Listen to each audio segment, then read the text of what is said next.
के लिखले हलिया नामावा बोले डावा से काट के सब दिन रखलिया तोरा सिनवा से साट के लिखले हलिया नामावा बोले डावा से काट के हमारा छोड़ के कैसे सोना जाईनी याद तोरा आईबो जरूर ले जो ना हमार तू न मारवा ले जो ना हमार तू न मारवा बांध के अचारवा में गे जान ए जानी गे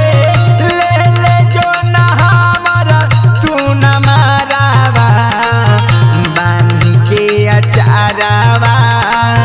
में गे जान छोड़ के नहीं जानू तू ससुररिया हमरा तू करी है याद गे छोड़ के नहीं जानू तू ससुररिया हमरा तू करी है याद गे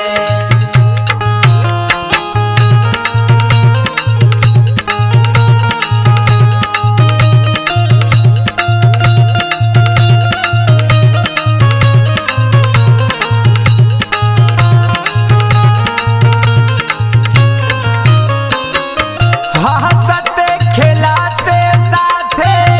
काटो हलै रात गे राहुल रवनिया से करके जहिनी घात गे राहुल रवनिया से करके जइनी घाट गे हंसते खिलाते साथे काटो हलै रात गे राहुल रवनिया से करके जहिनी घात गे आगे दी के दिन सके हाथ